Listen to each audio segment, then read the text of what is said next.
Hi everyone, my name is Ashwara Singh and welcome back to Education. So as promised, GS paper 4 का strategy मैं लेकर आई हूँ आज के वीडियो में। अगर आप बिगिनर हैं या आप इस साल मेंस 2024 में अपीयर होने वाले हैं तो आप दोनों के लिए ये वीडियो बहुत ज्यादा इंपॉर्टेंट है। ये एक बहुत ही चैलेंजिंग पेपर भी रहा है हमारे टॉपर्स के लिए भी, जिन्होंने बार बार यही बताया अपने मॉक्स के दौरान कि इस पेपर का content as well as structuring of the answer plus time management has been the most painful point for them. कहां से प्रिपेयर करना है, कौन सी किताब पढ़नी है और आंसर राइटिंग कैसे प्रैक्टिस करना है, केस स्टडी को कैसे मास्टर करना है, कैसे बनना है one of the best problem solvers, not just in this examination but in the country, one of the smartest brain with a lot of intelligence, both your emotional intelligence and social intelligence as well.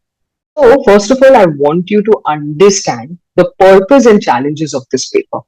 Ethics का जो paper है, it is tough because sometimes ये जो topics हैं, जैसे of integrity and aptitude, motivation, all the leadership kind of chapters है, वो academically हमें पढ़ाए नहीं जाते colleges में या schools में. हो सकता है आपके किसी academic course में एक छोटा सा हिस्सा हो सकता है, but as a full-fledged subject इसको पढ़ाया नहीं जाता है. तो we are not expose to it in our colleges, we don't understand it that well.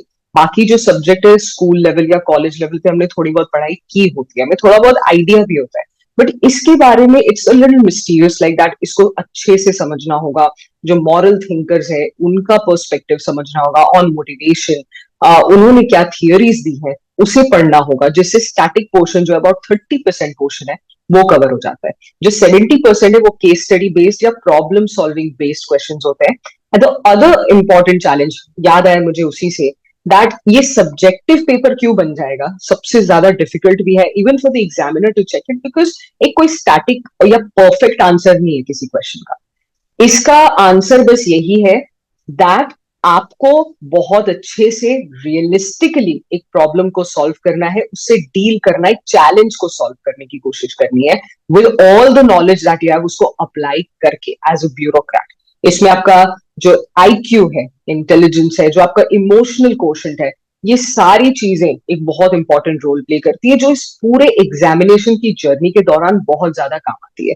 So I really want you to understand कि एथिक्स को मैं 20 दिन में स्टैटिक पोर्शन बैठ के कवर कर सकती हूँ और करवा भी सकती हूँ, लेकिन जो ये इमोशनल इंटेलिजेंस का डेवलपमेंट होना है या जो हमारा आईक्यू, किस तरीके से हम प्रॉब्लम सॉल्व करते हैं, इन सबका जो डेवलपमेंट है वो over a period of time होता है. किसी में नेचुरल इंस्टिंक्ट होती है कि बहुत सिंपैथेटिक होते हैं, लेकिन आपको एम्पैथाइज करना सीखना पड़ेगा. अगर आप कंपैशनेट नहीं है तो आपको कंपैशन जैसी वैल्यूज को अपने अंदर इनकलकेट करना होगा, उसे प्रैक्टिस करना होगा. तो इन चीजों में समय लगता है, 20 दिन में आप सीख नहीं सकते इन चीजों को. So from the very beginning of your preparation you have to start understanding the values required by your bureaucrat in order to solve problems. ठीक है, in your future, in the near future, once you become a bureaucrat, उस कुर्सी पे बैठकर आपको बहुत बड़े बड़े फैसले लेने हैं, जिसमें ये सारा ज्ञान, ये पूरा experience and a lot of values will help you rescue you in difficult times. और जो सबसे बड़ा टेक्निकल प्रॉब्लम या चैलेंज जो हमारे इवन टॉपर्स फेस कर चुके हैं वो है टाइम मैनेजमेंट का. इतना lengthy vast paper, it's very daunting paper, जो गिवन टाइम फ्रेम में कंप्लीट करना थोड़ा मुश्किल हो जाएगा अगर आप किसी एक प्रॉब्लम को बहुत ज्यादा खींच रहे हैं. मान लीजिए आप एक ही केस स्टडी को बहुत ज्यादा समय दे रहे हैं, अगर आपने प्रॉपरली प्रैक्टिस नहीं की है कि अगर मैं जानता हूं कि ये सोल्यूशन है तो मैं उसको कैसे 150-200 वर्ड्स में, जो होता है ना लिमिटेड स्पेस में, आपको ज्यादा से ज्यादा सोल्यूशन देने की कोशिश करनी है, वो समझना है. या तो मैं कहूंगी सटीक सोल्यूशन देने की कोशिश करनी है कि वन शॉट अगर ये अप्लाई किया गया तो ये प्रॉब्लम का जो निवारण है वो हो सकता है, किया जा सकता है. So these are the bigger challenges when it comes to ethics, integrity and aptitude का paper. Now talking about the syllabus, you can see सबसे पहला टॉपिक है ethics and human interference. Humans are the most complex beings. सबसे ज्यादा challenging है human relations को maintain करना और ह्यूमन से डील करना. एक बार को हम एक जानवर को भी ट्रेन कर सकते हैं, बट एक इंसान के इतने सारे अलग अलग डायमेंशन, उनके इमोशंस का ध्यान रखना, उनके फिजिकल मेंटल लिमिटेशंस का ध्यान रखना, बहुत सारे एस्पेक्ट्स होते हैं जिनके साथ आपको रोजमर्रा की जिंदगी में डील करना है. Let's say you are a bureaucrat, आपको अपने टीम को समझना पड़ेगा कि उनकी जरूरतें क्या है। हर इंसान जो है आपके टीम में, उसे मोटिवेट करने का तरीका भी अलग होगा, बिकॉज उनकी जरूरतें अलग अलग है। किसी को जॉब कंटेंट यानी कि बहुत चैलेंजिंग जॉब अगर आपने दे दिया, भले ही वो उस लायक हो या ना हो, बट उनको चैलेंजिंग काम करने में बड़ा मजा आता है। लेकिन अगर उन्हें वो नहीं मिल रहा है और उन्हें अपनी केपेबिलिटी के अनुसार कोई काम दिया जाता है, तो वो सेटिस्फाइड नहीं होते हैं कहीं ना कहीं। तो ऐसे कुछ इंपॉर्टेंट चैलेंजेस है जिनको रोजमर्रा की जिंदगी में आप फेस करेंगे, कि अगर मैं ये कर रहा हूं तो भी खुश नहीं हो रहा है सामने वाला इंसान, या मेरे टीम का कोई मेंबर सेटिस्फाइड नहीं है अपने काम से, या उसे ज्यादा चैलेंजेस चाहिए या उसे ज्यादा चैलेंजेस नहीं चाहिए। कुछ ऐसे लोग होते हैं जो बोलते हैं सर मैं 12 घंटे काम कर सकता हूँ, और कुछ ऐसे लोग होते हैं जो बोलते हैं मैम मैं 6 घंटे से ज्यादा काम नहीं कर सकता हूँ, मेरी फिजिकल मेंटल लिमिटेशन इतनी ही है, बट दे आर केपेबल। तो आपको किन बेसिस पे डिसीजन लेना है, किसे अपने टीम में रखना है, कैसे किस इंसान से डील करना है, उनके क्षमताओं के बिना पे आप ये डिसाइड करेंगे कि उन्हें क्या काम देना चाहिए, या जो वो काम कर रहे हैं वो अच्छे से कर रहे हैं या नहीं कर रहे हैं, उन्हें रेगुलर इंटरवल्स पे मोटिवेट करना पड़ेगा, उनकी भी प्रॉब्लम सॉल्व करनी पड़ेगी। उसके लिए ये टॉपिक बहुत ज्यादा इंपॉर्टेंट है, एथिक्स एंड ह्यूमन इंटरफेरेंस, जिसमें आप ह्यूमन एक्शंस अलग अलग डायमेंशंस को सीखेंगे, प्राइवेट एंड पब्लिक रिलेशनशिप्स को मेंटेन करना सीखेंगे, ह्यूमन वैल्यूज के बारे में समझेंगे, जो बहुत ही हमारे ग्रेट लीडर्स रह चुके हैं, उन सबके जो थियरीज है वो आपका स्टैटिक पोर्शन का हिस्सा बन जाएंगी। साथ ही साथ आपके वैल्यूज, आपके एक्सपीरियंसेस जो है, जो आप अपने काम में लाएंगे, राइट, वो भी आपकी एक पर्सनालिटी का हिस्सा है। उस पर आपकी फैमिली, समाज, एजुकेशनल इंस्टीट्यूशन या आपके एजुकेशनल इंस्टीट्यूशन जैसे आपके स्कूल कॉलेजेस का क्या इन्फ्लुएंस रहा है, इन सब के बारे में आप इस पर्टिकुलर टॉपिक में समझेंगे। जो दूसरा टॉपिक है वो है एटीट्यूड का, वेरी इंपॉर्टेंट। सी, आपका एटीट्यूड यानी कि बर्ताव, यूजुअली हम एटीट्यूड को एक नेगेटिव कनोटेशन में यूज करते हैं कि थोड़ा सा इट्स लाइक बहुत एटीट्यूड है इस इंसान में, बिल्कुल हम्बल नहीं है। हम इस तरह से उसको यूज करते हैं कि एटीट्यूड थोड़ा सुनने में नेगेटिव लगता है। एटीट्यूड का एक्चुअल मीनिंग है योर बिहेवियर।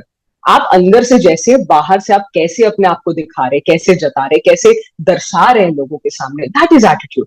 कि अगर आप बहुत पैशनेट है तो that is a part of your attitude, आपके बिहेवियर से दिखेगा you are very passionate about this particular cause, let's say crime against women and children, you're very passionate, तो वो दिखेगा, वही आपका एटीट्यूड डिटरमाइन करता है। Attitude is not bad, but a good attitude, and there is a difference between bad attitude, so bad attitude is always not liked by people। and इस topic में आप समझेंगे influences and relation with thought and behavior, moral and political attitudes, social influence and persuasion skills। persuasion skills का मतलब है आप जोर जबरदस्ती से कब तक काम करवा सकते हैं किसी, अगर कोई टीम का मेंबर है, आपके डर की वजह से अगर वो काम कर रहा है, तो वो ज्यादा लंबा नहीं टिकने वाला है, धीरे धीरे क्वालिटी ऑफ वर्क भी डिग्रेड होगी और आपका human relation with this team member भी खराब होगा। तो आपको ये समझना होगा कि लॉजिकली, इमोशनली, रैशनली, रियलिस्टिकली कैसे किसी को परसुएट किया जाए, आपकी बात को समझने के लिए। मनवाना बहुत दूर की बात है, पहले आपकी बात सुने, फिर उसे समझा जाए, और बाद में वो अपनी लाइफ में उन चीजों को, उन सीख या उन एक्सपीरियंसेस को उतारे, और फिर खुद ही एक्सपीरियंस करे कि आपने जो सजेशन उन्हें दिया वो उनके लिए काम करता है कि नहीं। जैसे हम यहाँ बैठकर आपको गाइड करने की कोशिश कर रहे हैं, आपके पास अपने बहुत सारे एक्सपीरियंसेस और सजेशंस आपको और भी बहुत जगह से मिल रहे होंगे, यहाँ पर जो सजेशन मिल रहा है, अगर आप उसे समझ पा रहे हैं क्लियरली, तो उसको इम्प्लीमेंट करके देखना आप पे निर्भर करता है। और जो फिर आपको महसूस होगा by the end of the process will determine कि आपने सजेशन लिया तो कैसे लिया, अच्छे से लिया, पॉजिटिवली लिया, क्या वो सजेशंस, क्या वो एडवाइसेस आपके काम आए, आपके एग्जामिनेशन में मार्क्स कैसे हैं, लास्ट ईयर से अभी तक आपको क्या डिफरेंस लगा अपनी प्रिपरेशन में। ये सारे पैरामीटर्स आप खुद एक्सपीरियंस करके हमें बता सकते हैं, जिसके लिए कॉमन सेक्शन है, हमारा टेलीग्राम चैनल है, so reach out there. And Telegram channel का लिंक डिस्क्रिप्शन बॉक्स में हमेशा होता है। मूविंग ऑन, जो तीसरा सबसे इंपॉर्टेंट टॉपिक है वो है aptitude and foundational values for civil services. आप सिविल सर्विस की परीक्षा की तैयारी कर रहे हैं, अब इस पर्टिकुलर रोल यानी एज अ ब्यूरोक्रेट क्या क्या रिक्वायरमेंट्स है, तो उसके बारे में आप क्या समझेंगे। इंटेग्रिटी, आपको इम्पार्शल रहना है, non partisanship, objectivity, dedication to public services, empathy, tolerance, compassion towards the weaker section of societies, ये अटमोस्ट कोर वैल्यूज है जो हर ब्यूरोक्रेट में होना ही चाहिए। इसके बिना ब्यूरोक्रेट बनना मुश्किल। तो इन वैल्यूज के बारे में इस टॉपिक में आप समझेंगे। अगला जो है वो है इमोशनल इंटेलिजेंस का टॉपिक, जिसमें कॉन्सेप्ट्स हैं, उनकी यूटिलिटीज है, जो भी आपने अभी तक इतने सारे वैल्यू सीखे उसका इस्तेमाल कैसे किया जाए, उसे अप्लाई कैसे किया जाए, जो एप्लीकेशन वाला पार्ट है ना इन वैल्यूज का, वो आप समझेंगे। और एप्लीकेशन कहाँ, in administration and good governance. Next is contribution of moral thinkers philosophers from India and world. ये पूरा टॉपिक स्टैटिक पोर्शन में जाएगा। ये पर्टिकुलरली आपकी थियोरी का हिस्सा है, विच इज अबाउट 30%। अगर मैं टोटल सिलेबस का बताऊं तो सिर्फ 30% theory and 70% is all subjective. Depends आपने इन वैल्यूज को कैसे परसीव किया है और आप किस तरीके से प्रॉब्लम को सॉल्व करने में आप मानते कैसे हैं कि आप कैसे इस प्रॉब्लम का सॉल्यूशन देना चाहते हैं। Depends on your own personality, जो थ्रू आउट द प्रिपरेशन आपकी पर्सनैलिटी डेवलप होती है। कहा जाता है कि क्यों प्रिपेयर करूं अगर सक्सेस रेट इतना कम है इस एग्जाम का। मैं कहूंगी कि एक जर्नी है, एक यात्रा है, जिसमें इतना गारंटी मैं आपको दे सकती हूँ, भले सक्सेस एंड फेलियर का ना दे पाऊं, ये जरूर मैं दे सकती हूँ कि after completing this journey with us या with any other academy या your preparation without any support or coaching, you are going to be a different person. इतना ज्ञान, इतना ज्यादा हार्ड वर्क, इतना एफर्ट, इतना patience can make you only a better person. यही मिलता है इस एग्जामिनेशन से। जर्नी पे ध्यान देना है, डेस्टिनेशन पे नहीं। ये जर्नी हमारे कंट्रोल में हो सकती है, रिजल्ट नहीं। Coming back to the next topic, अगला टॉपिक है वो है पब्लिक और civil service values and ethics in public administration का। अगर आपका ऑप्शनल पब्लिक एडमिनिस्ट्रेशन है तो ये वाला टॉपिक, और जो नीचे दिया गया है प्रोबेबिलिटी, जो ये वाला topic and probability in governance का जो टॉपिक है, ये दोनों डायरेक्टली पब्लिक एडमिनिस्ट्रेशन के टॉपिक से रिलेटेड है। आपके पेपर 1 पेपर 2 में इन सारे टॉपिक्स के बारे में चैप्टर्स, थिंकर्स जिक्र किया गया है। तो अगर आप ये प्रिपेयर कर ले या अगर आप पबैड पढ़ रहे हैं तो it is just like a revision for you, so it's not going to bother you that much. But अगर पबैड या पब्लिक एडमिनिस्ट्रेशन आपका ऑप्शनल नहीं है तो फिर भी ऐसा नहीं है कि सिर्फ पब्लिक एडमिनिस्ट्रेशन पढ़ने वालों को ही पढ़ाया जाएगा। Ultimately we are building bureaucrats. तो आपके लिए ये पर्टिकुलर टॉपिक है जिसमें you are going to understand about status and problems in the society, ethical concerns and dilemma, all about laws and rules and regulations, conscience, अंतरात्मा, इसके बारे में आप समझेंगे। Accountability, strengthening of ethical and moral values in governance, ethical issues in international relations and funding and corporate governance. So these are very very important topics. 2024 जो आज एक modern दुनिया में हम कदम रख चुके हैं, जी रहे हैं, एक्सपीरियंस कर रहे हैं, इसकी कॉम्प्लेक्सिटीज अलग लेवल की है। You can't compare it to the 80s और द 90s और the early 2000s as well. It is unique and उसके लिए हमें यूनिक टॉपिक्स को पढ़ना है so that we can come up with unique solutions. Next is probity in governance. इसमें concept of public service, philosophical basis of governance and probity, information sharing, transparency in government, right to information, RTI, codes of ethics, code of conduct, citizen charter, work culture, quality of service delivery, utilization of public funds, and challenges of corruption. ये सारे topics को आप समझेंगे और आपको सिर्फ static understanding नहीं मिलेगी, आपके आंसर राइटिंग में भी आपको समझ आएगा कि कितना वैल्यूएबल है ये इंफॉर्मेशन। साथ ही साथ when you will become an officer तो कितना ज्यादा काम आएगा ये सारी understanding. You will only understand it after reading all of them. And finally the most important part of this paper which I am constantly pointing at, 70% है, 70% है, case studies. You have to know your case studies well. कैसे? Only by practice. Once your values, your topics, all the static portion is done, your understanding of public service is done, is when you will read a case and then with this changed persona of yours, एक different person, एक आम आदमी की तरह नहीं, एक bureaucrat की तरह एक प्रॉब्लम को देखना और उसका रियलिस्टिक सोल्यूशन देना, प्रैक्टिस से आप सीख पाएंगे। रही बात कौन सा मटेरियल पढ़ना चाहिए इन सारे टॉपिक्स को होलिस्टिकली कंप्लीट करने के लिए, I will show you that now. I have two options for you. पहला ऑप्शन है ethics integrity and aptitude by Subbarao sir and PN Roy Chaudhary ji, GKP publication की किताब है। या तो you can opt for Lexicon, the classic book for ethics integrity and aptitude. इनमें से कोई एक ही आपको खरीदना है और लेटेस्ट एडिशन खरीदना है। साथ ही साथ न्यूज़पेपर और GS के जो टॉपिक्स आप एनीवेज प्रिपेयर करेंगे, that will add a lot of value to your ethics के notes. Moving on to the most important part, that is strategy to write और सॉल्व और approach case studies and get more marks. So ये सारे stages follow करते ही एक case study को कैसे approach किया जाता है, you will understand it very well. So starting by obviously reading a case study. कहाँ से, अगर आपकी किताब आपने ले ली है तो उसमें आपको केस स्टडीज़ मिल जाएंगे, नहीं तो पास्ट ईयर पेपर्स के केस स्टडीज़ को आप लेकर बैठ सकते हैं. ठीक है, to start solving. Then identify the first ethical question presented. Ethical issues या डिलेमा या क्वेश्चन कहाँ पूछा गया उसको आइडेंटिफाई करना बहुत ज़्यादा ज़रूरी है. मान लीजिए अगर उसमें ऐसा एक स्टोरी लाइन है कि एक डिस्ट्रिक्ट कलेक्टर है, उनको कोई ब्राइब देने की कोशिश कर रहा है, तो एथिकल क्वेश्चन का है कि वो ब्राइब लेंगे, लेना चाहिए, नहीं लेना चाहिए. ऑफ कोर्स नहीं लेना चाहिए, but you identified bribe is a problem, giving या taking a bribe is a problem, corruption is a problem.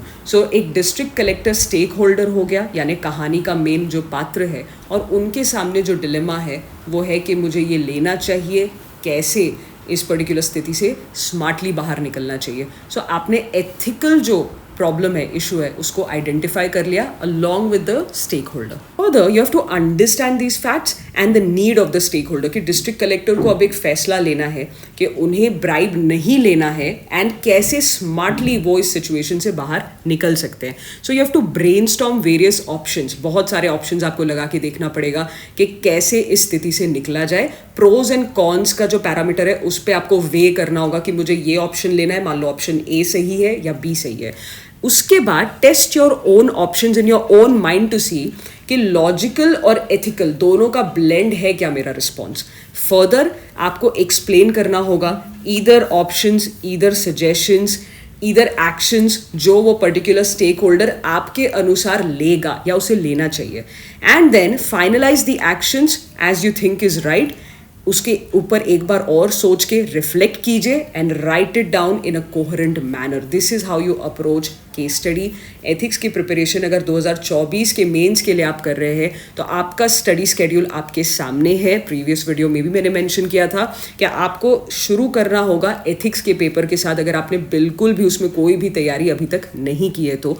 सो ये जो स्टडी स्केड्यूल है इसका जो PDF है मैं डाल दूंगी हमारे टेलीग्राम चैनल पे, जिसका लिंक डिस्क्रिप्शन बॉक्स में हमेशा होता है. So what I do is पूरे सेशन का ही PDF में अपलोड कर दूंगी, जिससे आपको जो केस स्टडी के स्टेप्स फॉलो करने हैं वो भी आपके पास आ जाएंगे. And you can start practising from today itself. Do not waste a single day.